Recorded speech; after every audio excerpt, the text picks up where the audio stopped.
places, you get the jail, they move into. That's how I get the jail. That's how it ended up in my house. That's a great way to start. Anyway, now how yous all doing? This is the 10 Years In podcast. I am David McCallum, aka Ravie Davie, the Fresh Prince of Drummond Square. This is my partner, Georgia. And today we have a very, very special guest. Big Hawaii Fivo, the yin to my yang, one half of the legendary duo, one of the BAMs that will get you slaughtered, a guy that's got more muscles than the candy apple man, and my best pal in the whole wide world. I done this backward and named him first, but anyway, I'm just getting used to this stuff. His name is Big Hawaii Fivo, who's got his muscles on show. Don't you know? Can you see my muscles? We've got Yes, See, you I can see was them. actually, I was heavy, like, analytical with that intro. I was like, he better give me a good intro, man. I thought he was just going to like cut it after like the BAM's getting slaughtered. I was like, where's the rest of it? Notice how we didn't say King of Scottish TikTok. That's the evil. And the King of Scottish There we TikTok. go, that's it. Now I've been introduced. I'm Hawaii Fivo, the King of Scottish TikTok. Nice to be here on 10 Years In. And it's our first guest. Aye, and you first made a guest. point that you were to be the first guest. Aye, I suggested it, but I would have probably took a proper resentment and never came on it if I was the first guest. Because imagine if somebody else, it would need to be a black, right? Say if you go to somebody that was mega famous and a black, right? Fair dues, they've got a big name. But if they were there in my estimation, in the upper, if they weren't more famous than me, aye, resentment. To you, there's nobody more famous than you, mate. Not, Definitely, innit? aye, my world. Aye, my Exactly. world. But no, full 360 moment when 50 started his podcast, Premeditated Patter. Your old dad here was the first ever guest, and now he's the first guest on me and George's podcast, and we will fling it back another 360 because George has never been on a podcast, and we'll get ourselves out of his podcast for an episode as well. Oh, she just I'm flinging just- me right under the bus there. That was a good idea. Why did you not suggest that before? Actually, I've said it before, but I think just times didn't really. Have you? I don't Intertwined. remember it. My memory just might be bad, but that's a good idea. Notice a kind of podcast host. Maybe you mentioned it before you done a podcast, and I'm like, that right? Because obviously getting flung on a podcast is kind of like that. So It's good because I'm even. so shy. Aye. Like, I just you don't come feel across like- on the podcast, is that way? I feel like I've got better, to be fair, in the last couple of weeks. The first episode, I could feel my lip was trembling, but now I've just got better and better. I think it's because people are telling me that I actually carry him. Aye, she does, to be fair. And by the way, we came in matching outfits. I know, We did cute, not mate. plan this, by the way. Oh, Both did of you us not are know? wearing No, black no. and red. I like it, and I'm black, black and red. It's then kind you're on black. it ties in on top of it. Monochrome vibes. Here we go, man. Aye, we're matching. So I really apologise, 50, but or 50. What do you prefer? We are old school here, so we're calling you 50, but 50's the Whatever's most actual name. comfortable. Obviously, the audience know who I am. I don't need to tell them. You're a man.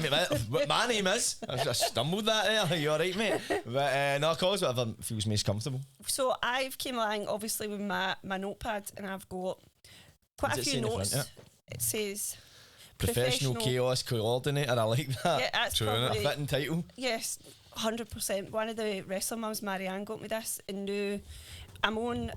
What episode is this in? 11? Well, this is a special one. This is like Aye. a bonus episode with the guest coming on it, but effectively this is 11 episodes in. If it So was 10, it'd have been up your thing. I know. I'm never happy, am I? The Right. first episode's a pilot, innit? So technically it is the 10. There you go, man. No, So I mean- technically it's your 10th 10th episode, episode, of aye. 10 years in. Aye. With Yes. 5 a lot of numbers getting flung about, man. You need a professional chaos calculator. Right, so apologies, but I did come along with quite a lot of notes because David had done a poll, well, a question box Aye, on your question Instagram, box. and people have asked you specific questions.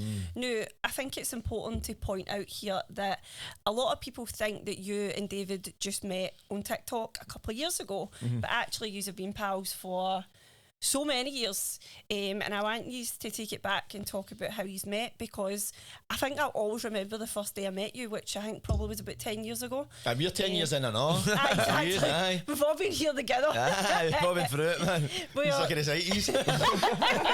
TLC. So, did you meet that first night in the pub in the Gazelle? No, the first night we met was, remember, it was in my house. It was either New Year or New Year's Aye, Eve. but it was in the Gazelle we met before it. It was New Year's Eve.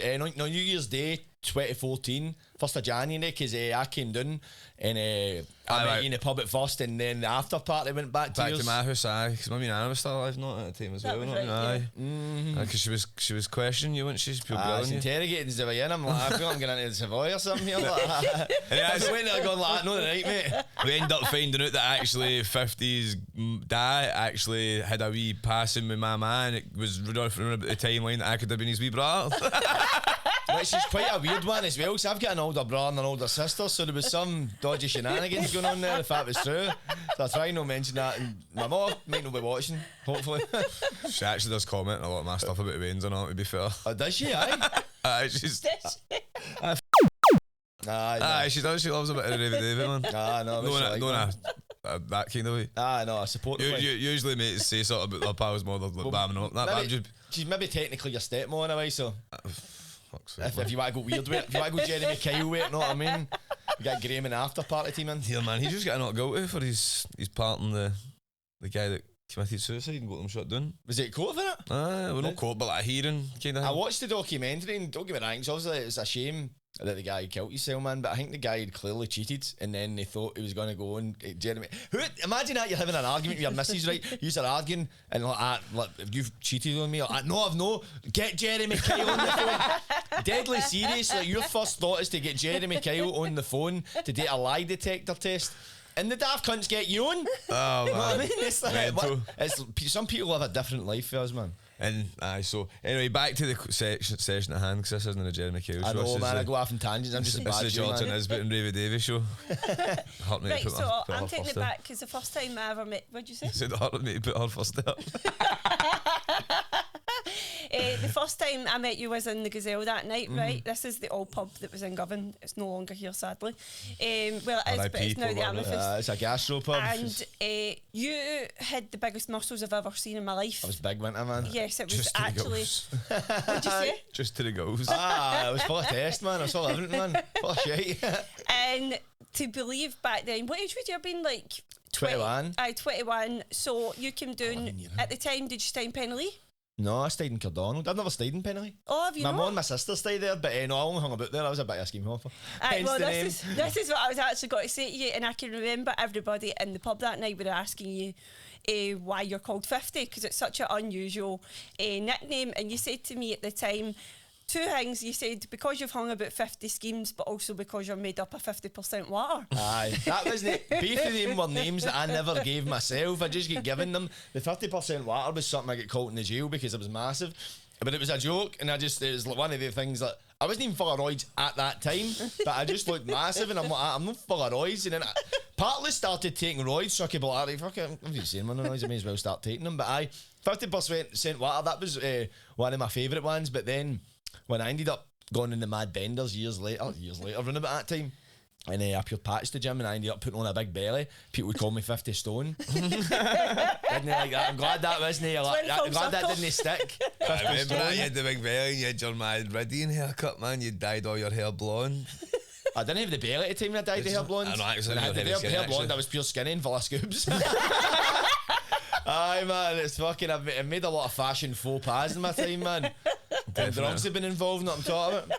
So now I'm just kicking about dressed in black, fucking on the Costa attack. So one of the questions we did get asked, I know you've answered this before, so sorry, but we've probably maybe got a different audience for people. That's fine. So why are you called 50? What is the real reason? So the real reason, right? So the real reason, when I was about 14, I was in school and I was bamming up a lassie, me and my pal, and I told her I hung about every scheme in Glasgow. I'd never hung about a scheme in my life. I don't think I knew what a scheme was at the time, but in that moment I found it to be humorous. And then fucking daft cunt believed us. And the next day I walked by on the science corridor and she said, alright, 50 schemes, who are you fighting for the night? And then I thought nothing of it, and then it just stuck. People are 50 schemes, 50 schemes, 50 schemes, and then I wouldn't answer people for about a year. People go, 50, and they would just try to talk to me. I'd ignore them till they said Jordan, and then it just got to a point like, I'm not getting away from this fucking nickname, so I may as well just answer. Then it became 50, but people would call me 50 in an affectionate way, or Big 50, and I'm like, oh, I like 50. That's a bit better than 50, you know what I mean? I've got a bit more leeway, because immediately, I don't know, at the time when you say my name's 50, cunts like that. Oh, you 50 cent? Oh, fucking 50 pence. It'd be the pure shit. Nobody's ever said a good joke. I've never said my nickname to somebody and they've said something, I've laughed. I've always went like, no, I'm not 50 pence, mate, no. But the 5-0 one now, I'm like, that's got its own issues, because I say 5-0 and cunts get parring, think you're a fucking copper. Detain you, cunt, know what I mean?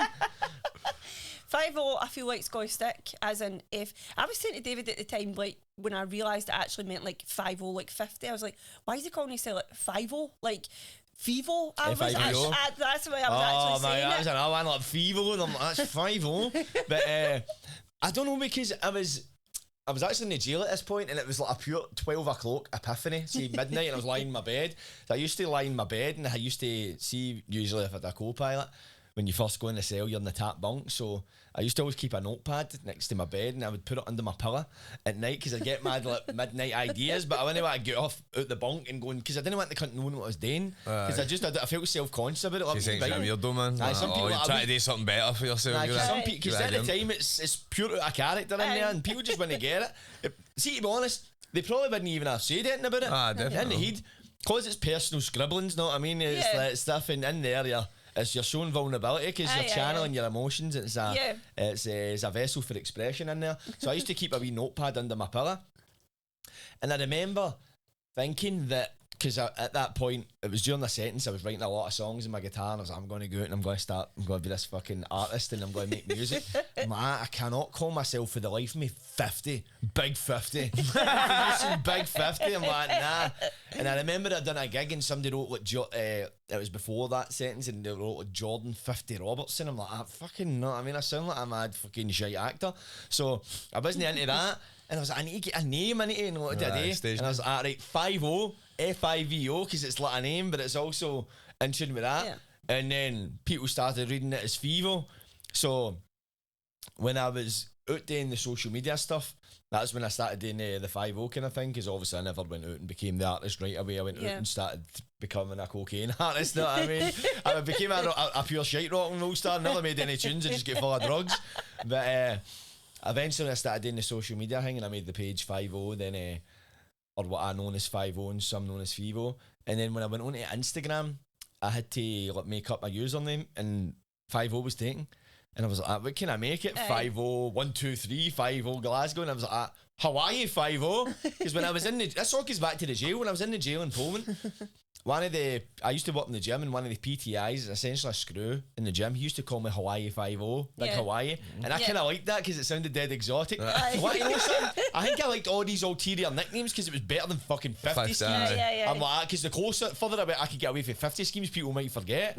We'll never forget. You know what I mean? But then it became Hawaii 5-0 on Instagram, and then Hawaii 5-0 fit into tunes a bit better when I started doing the rap thing. And I don't know, it just became a bit more rolling off the tongue. But see, the thing is, see all the years I trying to get people to call me Jordan, and they were just dead set and call me 50. See, now I tell people my name's 5-0, every cunt calls me Jordan. So people call me Jordan, I'm like, no, it's 5-0. No, Jordan. I'm not because see if somebody says Jordan, I'm the last cunt to turn around, because I'm not used to people calling me it. It's more probably just because now that you're grown up, but not when people don't want to actually call you your nickname, whereas when you were younger, people want to call you your nickname, and 50s obviously.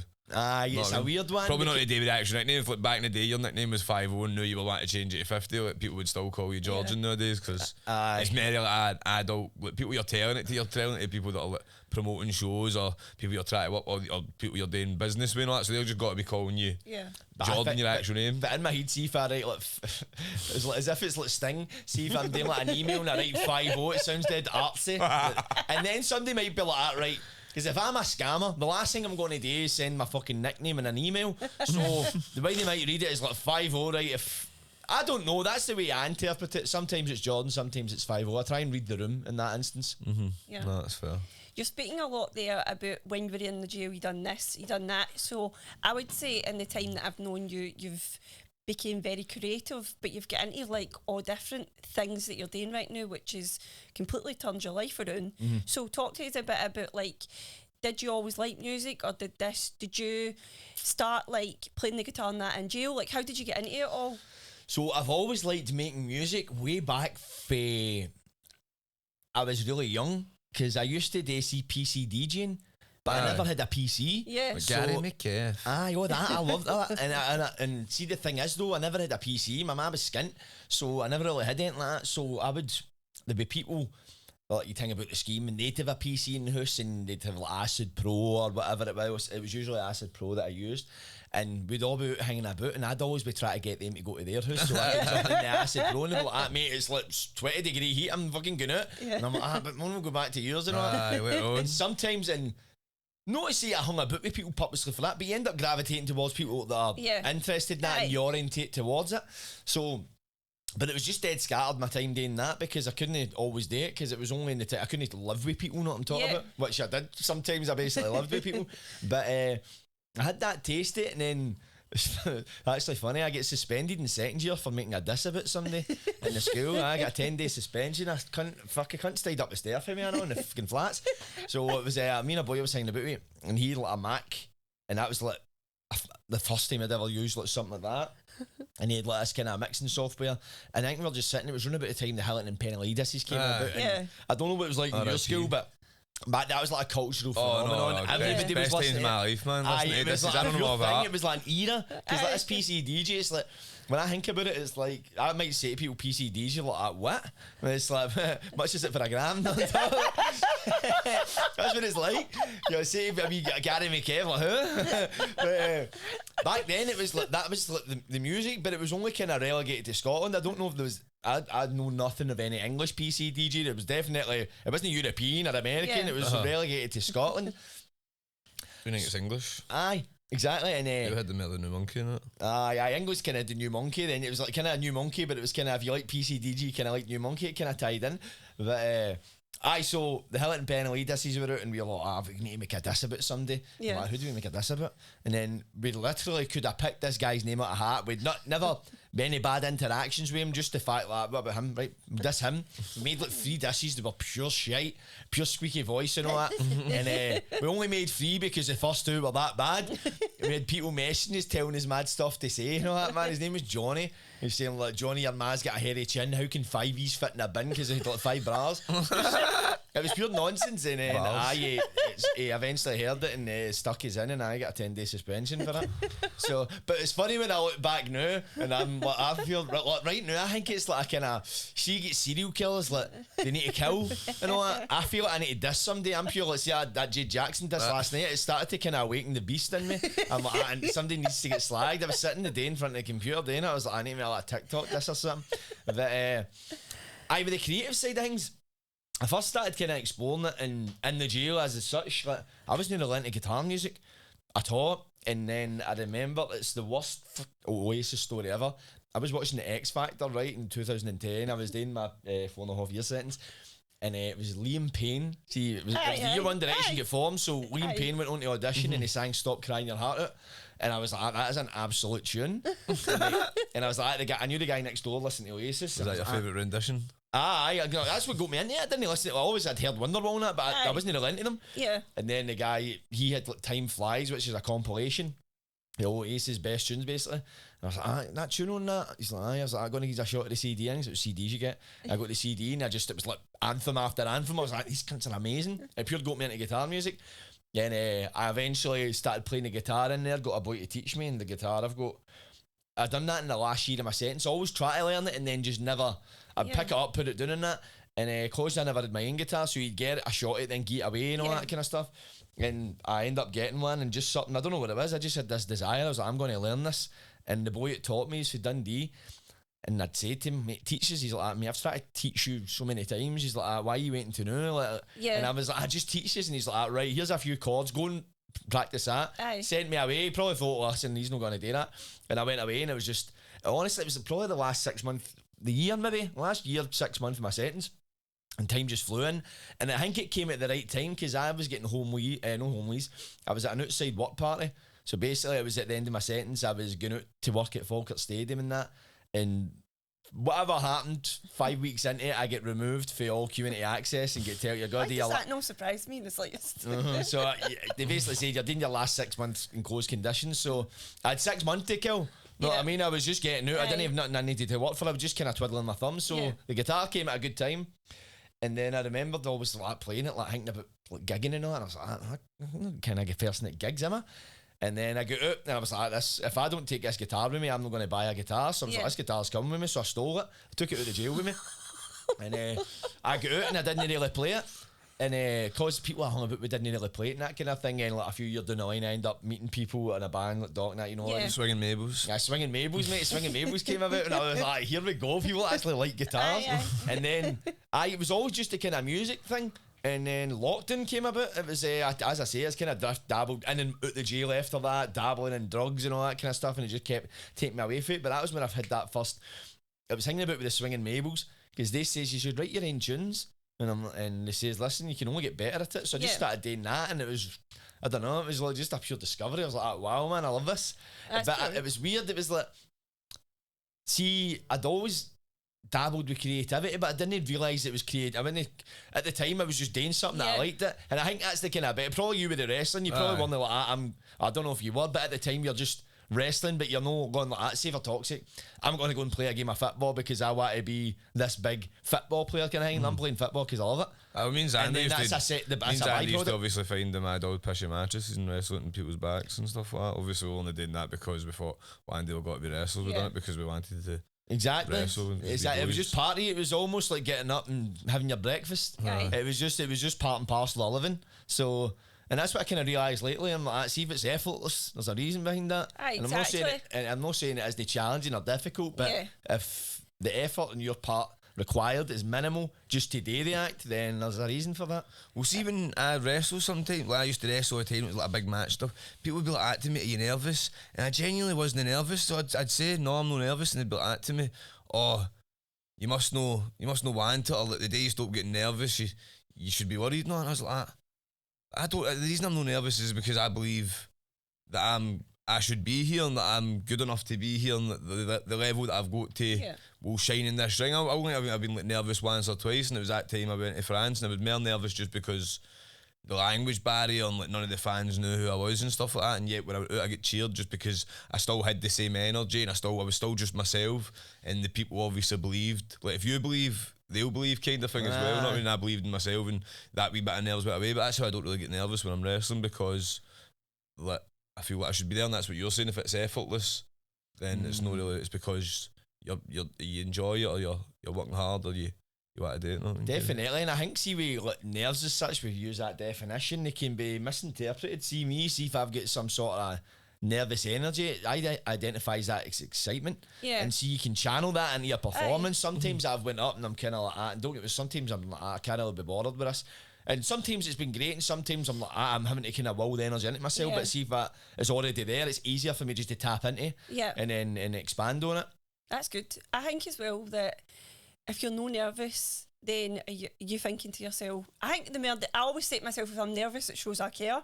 But then David's the complete opposite. So I think everybody's just different. Well, with I him think- saying that excitement, but I actually usually when I'm all at wrestling, I'm more excited, not Yeah. a lot. So that could be. So what people see as nerves, I see as excitement. I'm jumping about and obviously trying to calm myself down, meld it, because obviously. He's I'll like, I end up never going get through it. nervous and I never get embarrassed. So it's all natural to I me. believe it never gets embarrassed. I accept that second man. That I don't is think that's so true. misidentified in any way, shape or form.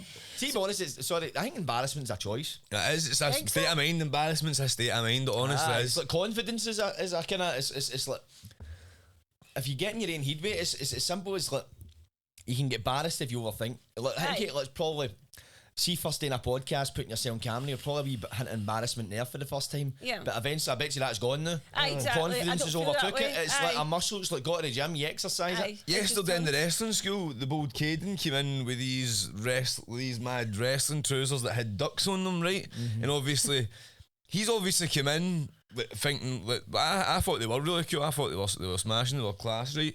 But he's obviously come in thinking, oh, this has got to be funny, it's got to be class. But then people started commenting it negatively, and then he see they started getting embarrassed. You know what I mean? But I think surely he would have knew people were got to comment and say these things when he was bringing them in. Obviously, I like them, as other people did like them as well. But I think he's let the fact that too many people have said it to him get to him, know what I mean? I know, then And you it end also, up disliking it. and then he end up going away and changing. I was like, mate, get them back on. I was also like to the ones that were laughing. I was like, they choose to get more personality than half of yous in this room, know what I mean? End of the day, the man's trying to obviously come out here and make it and try to do something in the wrestling. You're all laughing at him. Was I thought they were obviously like. So I was laughing at them, but I was laughing wicked and like that's funny that you you're love them. boy kind of thing. Aye. Whereas obviously he's, and I think some of them probably were laughing at, but they don't want to give him the credit that they're actually laughing with him. So they're, instead, was that's because I just feel like surely he did know people were going to comment. No, maybe he didn't because he still is a young boy, but I just feel like he did know somebody was saying something. That's why I think the embarrassment, like you're saying, it is if you let things. It's depending on how you let it get to you, kind of thing. Aye, so it's understandable. See, when you're young, you've not really got much life experience in order to understand certain behaviours for people. But see, if somebody's like, in that case, people try to slag you for something, or let it stay to them. People tell you a lot about themselves when they do that because they're essentially saying, "Look at you wearing them. I wouldn't wear them because I'm embarrassed in case people would slag me." So, but you're essentially saying you're slagging me because you'd be too embarrassed to get slagged wearing these, which shows a fear. And you, so they're just essentially telling you they're scared. A lot of people as well, no, but even what you're saying is actually the opposite. Like, oh, look at the state of them. I would never wear them, but actually they're saying, oh, look at them. They're actually heavy class, and I wish I could wear them, but I've not got the balls to do it. Know what I mean? I've not got the guts to do it.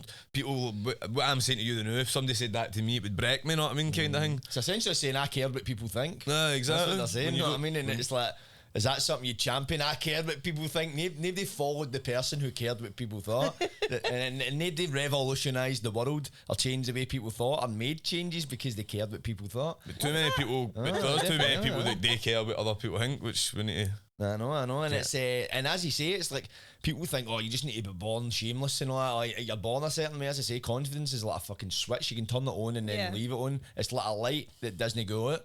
You can just need to fucking turn that switch and leave it on and throw yourself in it. And that's the thing as well. See, like, discomfort is growth, man. It's like, see, I always get up and pray for growth. Like, I want growth, I want to get better. But see what you don't read in the small print. See, I remember when I was younger, I'd say with my granny, right, and I'd be sitting at times and I've fucking bones and joints would feel pure sore. I'm like, Granny, what's up with me? She's like, it's growing pains. It's just you're getting bigger. You're a growing boy. And that's the thing with life. But see, discomfort, embarrassment, fear, anxiety and all that, they're all signs of growth. But we don't see that. And that's why a lot of people stay stuck, because when they feel these emotions, they associate them as negative and they either retreat in the form of, I'm not doing that again, or they maybe take some kind of self-soothing drugs or whatever. They do something that retreats them for that experience and they say never again. But see the people that stay in it and work through it, it's like a workout. You go to the gym, you get out of breath. You know what I mean? That is a sign that you're working hard. You feel your muscles sore, that's a sign you're working hard. You go to the gym like, oh, I'm sore, I'm not going back. Guess what? You're not going to grow. Exactly. You need to keep going back. But it's like, it's understanding there's emotional growth, and that's at the point, see, when you talk about someone, I don't know, you're probably maybe the same at some point, like you always look at, I want to be in the 1%. I want to be in the 1% of people. But the thing is, see what you think of the 1%, you look at all the money, all the riches, all the success, but you don't see the in-between, the stuff that's behind the scenes, all the hard work, all the turmoil, all the sweat, because there's a reason why there's a 99%, because they're the people, there's not a 99% that say, nah, I don't want that. There's a big majority of them that want it, but the minute things get hard, that's when they bail it. They give up. Exactly. And sorry, I was rambling. That was really good, by the way. Thanks, I'm on, man. It's this cappuccino. So you spoke about growth there, and I would say one thing that you've had, particularly the last couple of years, is a good bit of growth, because you've got multiple things that you're working on. So you've got your podcast, Premeditated Patter, then you've got your singing, but you've also got Some Boy Productions, which has just came around in the last sort of couple of years. Has it been the last year? Nah, year. For about 5 years, haven't you? You've been speaking for about 5 years. You've always I've been trying to promote it. I had the name for about 5 years, man, but I didn't know what I was going to do with it. So talk us through what it is, and also I want to know, did you teach yourself how to do all this stuff? Pretty much. I'm not going to sit and say I taught myself at the beginning. Yeah. I would say I was kind of shown the ropes, man. I want to give people credit. People showed me the very fundamental basics, and I kind of taught myself there. You know what I'm saying? So the name Some Boy Productions, I had a name that I wanted to start a production company called Some Boy Productions. I didn't know how it was going to make money. Didn't know what I was going to produce, but this is what I'm talking about, this growth thing. It goes back to it. See, when I got out of the jail, as I say, I had a number of studios, and then I got another sentence, and I had to give up one of the studios.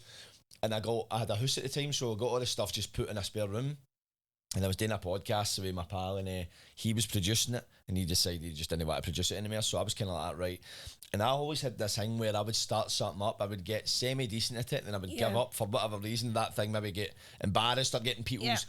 I think I'm no good at this because I wasn't getting the results in the time I expected to. Yeah. So with the podcast, that was the first thing I was like, right, I'm never giving this up. I'm going to just stick at it no matter how hard it gets, because I've got that feeling of giving up and looking back a year later, like, I wish I just stuck that. Yeah. So I made a point, and that at that point I had to edit it myself. So it was a long anal process. Just I get showed the fundamental basics, just how to edit a podcast, just to put it together. And for then it started gaining arms and legs, and I just kind of was working on that. And I thought nothing of it. I was just doing it. It was mere survival. Yeah. You know what I'm talking about? It was just like, I need to do this because I'm not really getting the money to pay anybody. Yeah. And I just need to figure out a way to do it. I had the basics. I had a laptop and I had 2 iPhones. And I just went for there. Then, as I say, I was doing the social media stuff, so I was getting quite proficient with editing and that. And I felt as if I had a wee bit of a knack for editing. Yeah. When I done it, I just had a wee... what I felt was, I just had this way, I could sense good timing and where to chop things. And I think editing, editing, Curtis, you might relate to this. I think it's almost like a fetish. Like editing. Because see, you get this wee hit, it's like a wee dunt, right? See when you chop 2 bits and like bin them and piece 2 bits together and they just flow seamlessly into it, you're like, It's like a weird, it's like, I know what I'm talking about, it's like a weird feeling. I was like, because I remember catching myself doing this, I was like, this is like a fetish. But at the time, because it's only till recently I've realised how much work I really need to put in to get to where I want to get. Because a lot of the time I just wasn't want to put in the work. Maybe because I was just spreading myself too thin. But I was doing the editing as early years. I didn't realise that I was gaining transferable skills. And then to the point where it was like a year ago, I got some funding and I went and bought a camera. The idea, I bought 2 cameras for the podcast and they had a limit on them. This is where I ventured into the fucking murky world that is cameras. So in your mind, you're like, a camera's a camera. You click record and the rest is history. Is it fuck? There is so many different, there's cameras for different light settings. There's cameras that have got time limits, but there's cameras that are better for dark. There's cameras that are better for shooting live. It's cameras for fucking everything. You know what I mean? And they're all about $1,000 minimum for a standard camera. So I bought 2 cameras to do the podcast, and this is, I don't know if he's believing the law of attraction universe, whatever, but listen to this. So I got 2 cameras, and they had limits on them, so it was a half-hour limit, and it would cut off, and I was like, I'm filming this myself, and I'll get a producer that can jump up and hit record. So I was like, I'm going to send them back. So I was like, right, I'll just send these back, and I'll just, with the 2 cameras, the money for that, I'll just buy 1 good camera. Yeah. So I was like, I'll just use that to film with my skits. Whatever I need to film, I'll use this camera for. So I bought it, and rewind a bit. See, when I ordered the 2 cameras, I ordered them for CEX, and it was during a time there was like a Royal Mail strike, so the fucking mail was taking ages to get out. So they get sent out as 2 different parcels. So I remember the door went one day, postman, there's a parcel, there's my camera, there's out. And then it was like 2 days later, door went again. It was like postman again. I was like, here's my other camera. And I opened it and he's like, that's fucking, he's a bit heavy, this box. And he gave me it and I looked at it, it was a big fucking box like that. And I'm like, what the fuck's in this box? I opened it, it was a fucking MacBook Air. A MacBook. They accidentally sent me a MacBook. And I was like, and what another thing, see when I applied for the funding that I got for the cameras, I applied for a MacBook and they knocked me back. A MacBook Air, the exact same one I get sent. So I ended up kept stewing about it. And then my camera came out the next day. So... And thing is, before that, I'd done my documentary, my first documentary, the Luke Mitchell one. I'd done it in my MacBook that I'd done everything on. It was a MacBook Pro, and it was refurbished. And honest to God, the thing, it was powered by coal. I think, man, it was crashing. I fucking almost went bald trying to make this thing. It was just because it was just no built for it. So I knew I had to get an upgrade, and then I got sent that, and I was like, all right, this is a sign. So I've been sent this for a reason. So the cameras, obviously, I had to send back, and then I went and got a good camera, and I had that. And for there, I remember the first job I get kind of recruited for, my pal was getting like a garage, and he asked me to do an advert. I was like, I'll do an advert. I didn't have a clue what I was doing, but I was like, I'll just fling some music or something, put it all together. and I started doing that the odd time, and I'd get a wee job here and there and that, and but there was something in me. I was like, I don't want to be the guy behind the camera. That's no me. I'm meant to be in front of the camera, because see, you talk about not getting like nervous and that. See, when I'm in front of a camera, I don't get nervous. It's natural. See, people go they freeze up. I perform better in front of a camera than I do in a one-to-one engagement. You know what I mean? So there's a part of me is like, nah, I'm not designed to be behind this camera. And I remember it was actually Chloe Ferns. She said to us, you should start doing wee jingles for your adverts, like a wee tune. And it was like fucking eureka, because I'd done my wee tune for my podcast. I was like, why have I not thought of that? And I'd done it as a test. There was a guy, mad fucking James it is. Remember you tagged, sent us the thing. He's get the cleaning company, was looking for an advert. Aye, my James, aye. So he for the Scheme to Dream podcast. Aye, is that what he's got? No, the podcast, the business owner kind of one. Aye, that's he does it with the guy who does the Alex kitchen wrapper. Aye, I know real trade. Don't say that. Yeah, a good wee TikTok clip off that. So we're calling you for the boxing match, man. Very good match. But aye, so because I'd seen that video, and then I was like, okay, I can't remember for whatever reason I'd seen it, and then I'd left it, and then he sent me, and I was like, right, I'll reach out to him. And he says, look, I've got this kind of budget. I'm not want to spend X amount, and I went, look, mate, I would do this, but I wouldn't usually do it for any less than this, and this is why production, whatever else. And like, mate, if you're into it, that's fine. If you're no hard feelings, I hope you get somebody that's bang your buck. And he's like, no, that's fine, I'm happy to pay that. So I'd finished a night shift, and he was out in East Kilbride, I want to say. Might have been East Kilbride, Cumbernauld or something like doing that. the Santa thing? Doing the Santa thing, was it? The Santa? Remember he dropped off money and get mad guy to run up dressed as Santa? No. Do it, no. I'd have been trippy, I'd have been like, rubbing my eyes. Like, no, it was a cleaning thing. It was a job he had. But that's when I was training for this fight. So I finished a night shift, went and done an hour in the gym, and then I went to him, so I was fucking eyes on the back of my nut. And then this is around about the time Chloe gave us this idea, so I was like, right, I'll do him this video and I'll try this jingle thing, see if it works. And I done it. I never said to him I was going to do it. I was just going to try it. And I tried it, and he liked it, and then I posted it, and everybody loved it, and it was like brilliant. And I was like, right, so now I can have a bit of creative input where might not be in the camera, but I'm involved. And for there, it kind of stemmed, and my job was great. I worked in a student accommodation, and it was a good job in that, but I can always sense I'm aware of my emotions now. And you'll know what working with me. There'll be some jobs when I'm in 2 days, like I'm leaving this job tomorrow. This is shite. Still there for like 2 months later. But I start getting pure stoppy with the job. Like at first it's dynamite. The honeymoon period's essentially over. And then I was like, right, this is a sign. I'm like, but where am I meant to go? And I always wanted to work for myself. And I always say to people I was working with, I was like, I'd go and work for myself tomorrow, but I've just got nothing to fall back on. And I was looking into just what can I do? Try to think of mad ideas, fucking try to make up fitness plans and mad apps. I was fucking looking at everything. And I was like, right, I'm just going to quit. And just somebody said they were wanting £200 a night on TikTok live. So I was like, I'll just do that. I'll just quit my job and go TikTok live.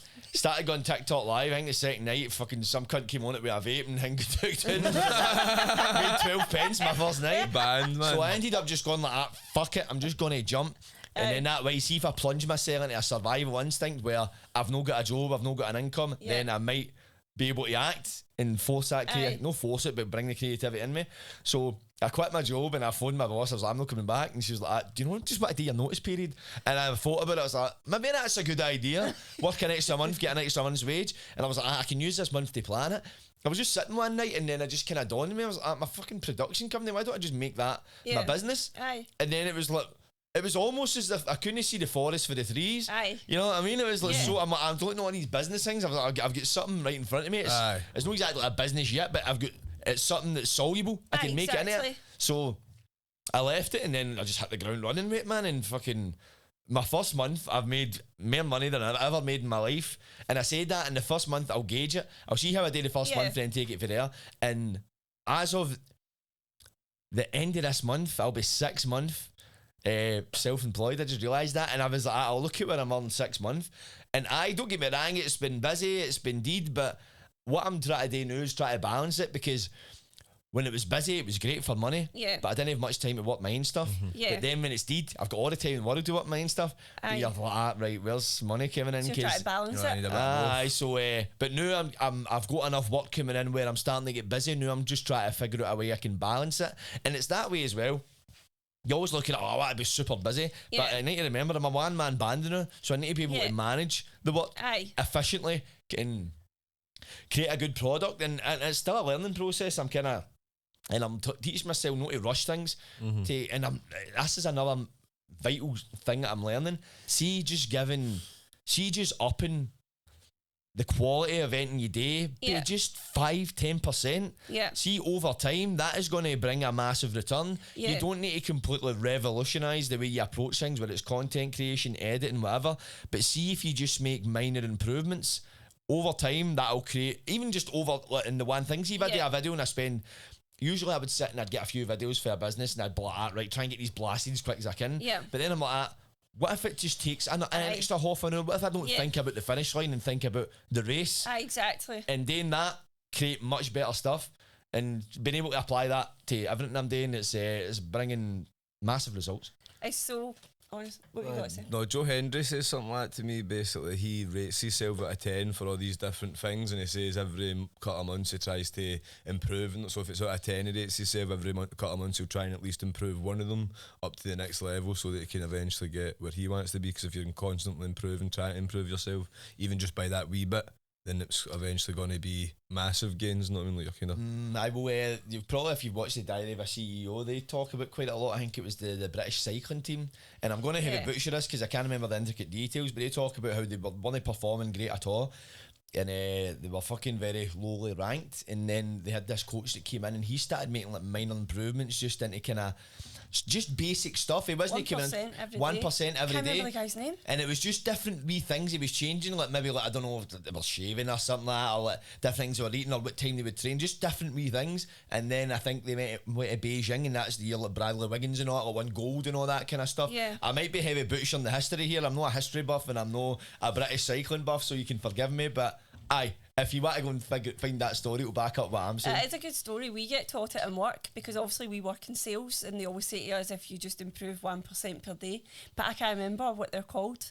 Aye. That is a good story. Improve 1% by day. Exactly. 10 years in podcast, quote unquote. Yeah.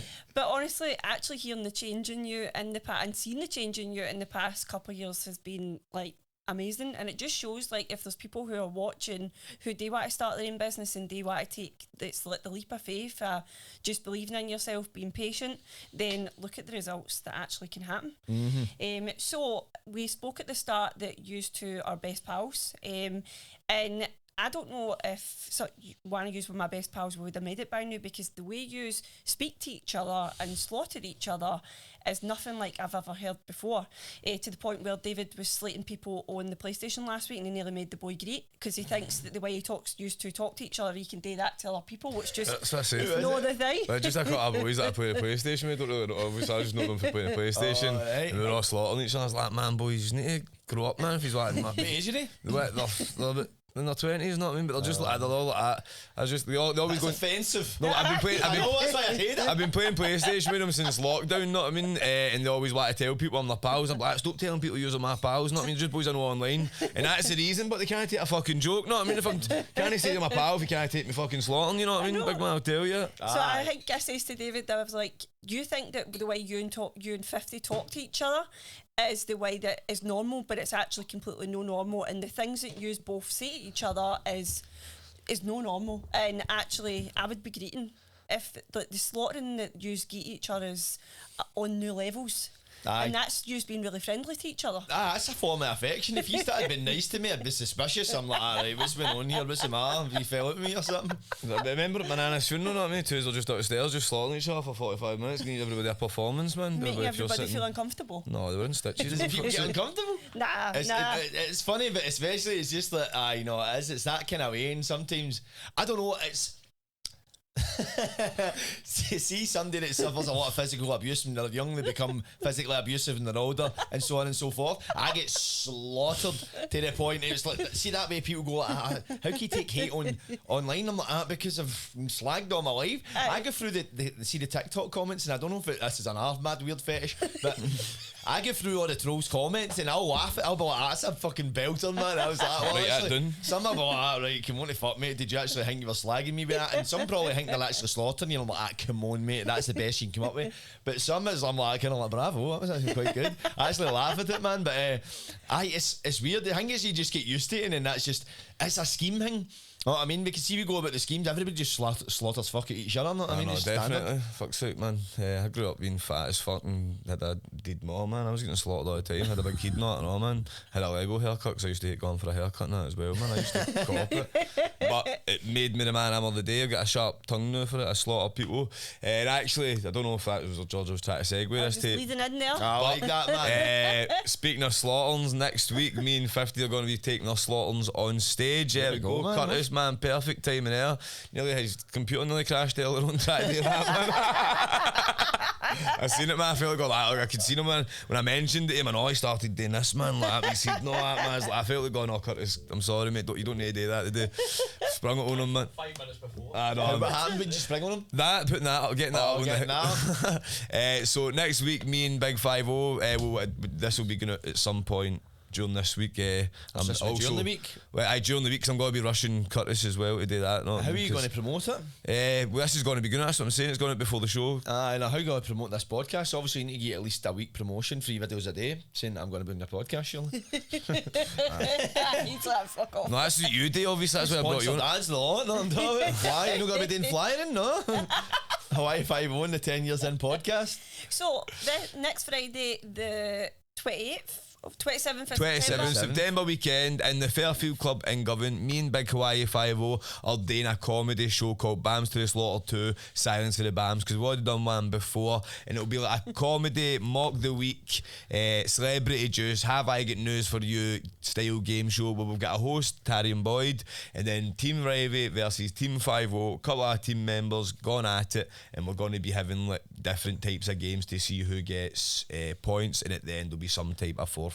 So I'll let 50 go in for there and explain a bit more. Definitely, and plus as well, with, as you see, there's a few people on the poster too for to pull out, and we've replaced one. So of the teams, there's going to be one host. There's going to be 2 teams that should be made up of 3 people, but they're going to be made up of 2 each. Myself, Ravie, the Wanderer, and Mikey. But we've also got 2 spaces available for the open mic, which we invite any member of the public to come up, and they've got a minute to slaughter each and every one of us. And they're going to be 2 winners, and they'll win a 50 quid cash prize, and they'll win a slot on the show. Plus as well, we'll be doing a mid-show raffle where one of the prizes in offer will be a 40-inch TV. A 40-inch TV. You can come to a show, you can end up on the panel with a 50 quid cash prize and the possibility of winning a 40-inch telly. I mean, you don't get that at the Fringe. You don't get that at the Stand. You don't even get that in Asda. Nothing to talk about. So, it's going to be a night to be remembered. There's no other comedy show like this in Scotland. You know what I mean? There's nobody as shameless as us who can dish out the slaggins and take them. The audience is invited, but have you got the balls to be a bam? Speaking of the open mic as well, this is a good opportunity for any aspiring TikTokers out there making videos, content. There's going to be plenty of content coming off of this with all the different games we're going to be doing. We're going to be doing blindfold boxing. We're going to be doing rotten food reviews. We're going to be doing... we'll not be doing the rat walk this year. That was me and 50's worst idea ever, probably. But we're going to be doing a lot of different games. I don't want to tell you too much. The rotten food review, no? No, we're doing the rotten food. I said the rat walk. We're not doing the rat walk, remember? No, the rat walk. That was a bit weird. That was just, I think it was one day we just walked up and did Barton Road, just jumping to charity shows and seeing what shit we could buy. And I had that chili the night before, man. The Carolina Reaper, man. My stomach was doing... we went about that mad shot. The charity show, my arse was doing backflips, man. So my stomach, man, honestly, it was pure horrible. I done it for about 250 quid on Twitch, man. I'll never do that again, honestly. Couldn't give me 2.5 grand to do that again. 250 quid to eat chili? Aye, people were doing I done it for free. I know, I done it for a I thought that at the time, but no, honestly, you couldn't give me 2.5 grand to do that, mate. Honestly, ruined my next 3 days or something, man. Aye, right. Disgusting. I like your spice butter. Oh no, you wouldn't know this, mate. This was like pure dried and horrible. I know. I've heard is it the Carolina Reaper? It smells like chemicals. Well, we'll get about this. We'll get a Carolina Reaper next week, and 50 can eat it on the show. Oh, so does that mean back for part 2 next week already? No, I'm talking about Bands to the sure. I Slaughter. thought about this. I was like, fuck's sake, mate. I've been good, know what I mean? But give a week. You're welcome back already. I know. What's changed since when I seen you? My fucking hair's grew. So yes, next Friday. So tickets are on sale on Eventbrite. I was going to say Ticketmaster. there. Aye. On Ticketmaster. £10 for a general ticket, £30 if you want to sit in a wee booth with a wee table, and £50 for a VIP ticket where you get a drinks package, you get to meet all the troops, and you're right up front, close and personal. Right up front to the slaughtering, man. Definitely. Yes, It's going to be Can't like wait. a verbal coliseum. Right. So I had asked David today to ask you about 3 things you don't get hype about. Did you have a think about it, or did he ask you? I did First ask of us. all, 'cause Aye, he normally aye, says aye and forgets. I know, he was on the roll, man. Right, so I'm dying to know what's your 3 things you don't get the hype about. So, see, it's strange, right? I don't know. I think I've got quite a logical, analytical mind where I don't get the hype personally, but I can see what's happening there. Okay. So, these are the ranked, and I think these are 3 kind of equally don't get the hype. McDonald's. Right. McDonald's is good when it's like getting into like 1 in the morning and you want to have a scran the way home. Yes, I agree. No nourishing at all. It's like the way people go on about it. I've never went like that. Oh, I could go to McDonald's and eat it. I'm like, it was great. I eat at McDonald's. I'm like, all right, what next? I'm scanning the Never cupboards. fills you up, does it? Nah, does it fuck? It's just no nourishing at all. But it does the job. See, it's merely a kind of convenience thing. You get a drive-through, you can pick up on the way back for anywhere. So, That one's valid. Starbucks coffee. I agree with you. It's like that's like the McDonald's of coffee, I would say. But it's the convenience thing. You can get a wee drive-through. You've got I can open to midnight. But I always see somebody like with a Starbucks coffee. I'm like, why? I drink a Starbucks coffee and I end up gouching like 10 minutes later. Know what So I mean? you like you prefer Costa? No, I just got a Costa because I had a You're drive-through. driving by. No, he's Aye. Black Lamb or something. Or what is Black it? sheep, Black sheep lamb, for fuck's sake.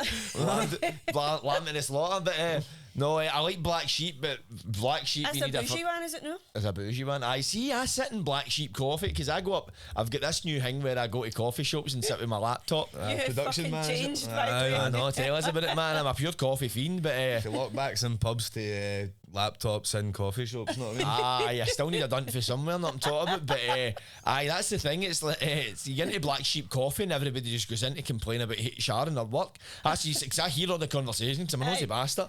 But like, yeah, you need to go to HR with that. That's completely unacceptable. I've got cunts next to me on Chat GPT writing a complaint letter like their work, and I'm like, is this just a place cunts come to moan about their job, man? But I go to do like my research next. I've started doing the kind of the mere investigation slant on my for like podcast content and that. So I've actually sitting down and researching a topic. Yeah. I'm loving that. Actually piecing something together. What I know what it is. See that Count Dankula? Aye. I've never watched any of his stuff before and stumbled across a video and I'm like, this is pure grit. And he talks like mad lads and all that. He'll talk about like a mad guy, like General Butt Naked or something, some mad random cunt in history, and he'll give you this kind of description of them in their life, and it's like pure interest. And I'm like, I need to start doing that, and I've started kind of going down that route. So that was a tangent I have, wasn't it? That was That's funny. What is it? What's number 3? Ice Spice. Ice Spice, what the fuck, man? It's just I can understand it's an industry plant and all that kind of thing, but I'm like, why is she famous? Her music is trash. I don't know what she offers the world. It's just shows you if they want, they can manufacture and make you. But that's the thing as well. See, when I go back to this growth thing, I'm starting to get pure philosophical and judgmental. Forgive me if I sound like that, but see people like that get kind of manufactured and propped up into a position. Yep. You're held up against something. Yep. So the minute that crutch is such.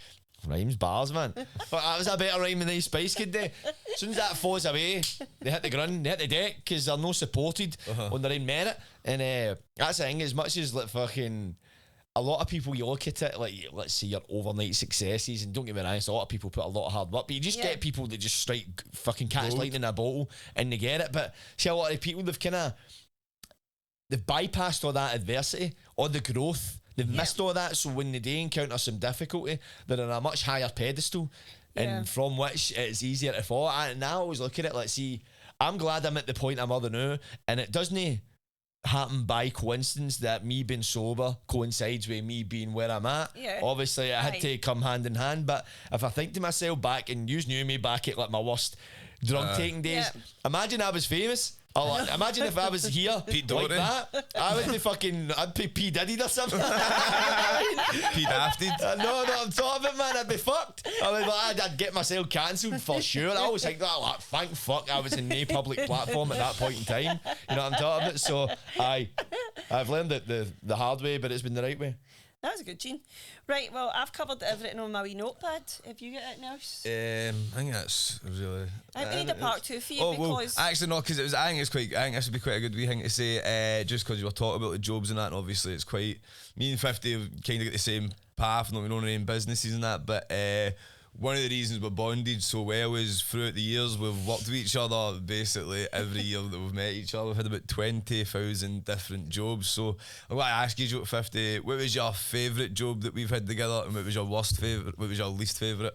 I can answer least favourite in a second. It was Wait. 3, 2, 1, we'll say it at the same time, right? I forgot the name of them. 2 seconds. What are they called again? Rhymes with shabby. Right, that's it. Right, 3, 2, 1, Abbey cleaning. Horrible bastards. That was like being on a chain gang.